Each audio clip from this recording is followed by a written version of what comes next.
AITA for leaving a bad review after a bar refused to serve me food after taking my order? I'm a 46-year-old guy, and I'm also a bit autistic, which sometimes makes social situations and unclear communication harder for me to navigate.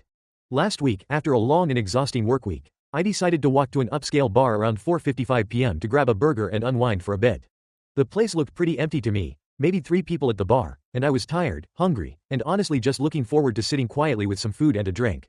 I sat down at the bar, ordered a burger, and started looking over the drinks menu. A few minutes later, the bartender came back and told me, "We aren't serving food at the bar right now." That immediately confused me because I could clearly see people sitting at tables eating food. Nobody explained that the kitchen was temporarily paused, nobody mentioned there would only be a short wait, and nobody said dinner service would begin in a few minutes. From my perspective, I had just been told I couldn't order food after already placing my order. So I looked around, kind of stunned, and just said, "I guess I'm done here," before leaving and going somewhere else to eat. Later, feeling frustrated and honestly embarrassed, I left a review that said, "I went to the bar, after a long week of work, ordered a burger, then I was told they weren't serving food at 4:55 p.m. What kind of business does that?" What really upset me wasn't even the food situation anymore, it was the owner's response afterward.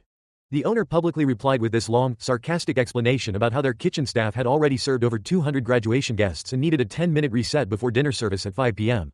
The problem is, none of that was ever explained to me while I was there.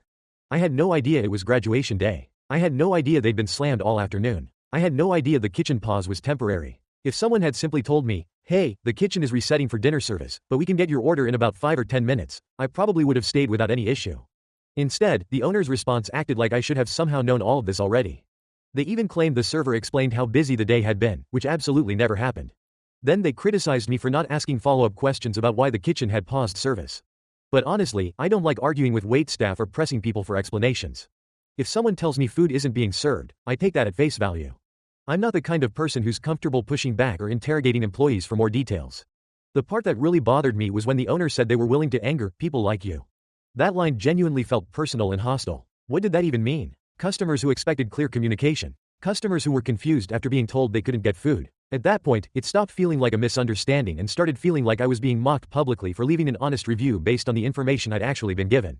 I completely understand restaurants get busy, especially during big events. I don't blame the kitchen staff for needing a break. What bothered me was the lack of communication in the moment and then being publicly blamed afterward for not somehow reading between the lines or arguing for more information. If they had simply responded politely and acknowledged the misunderstanding, I probably would have updated or even removed the review.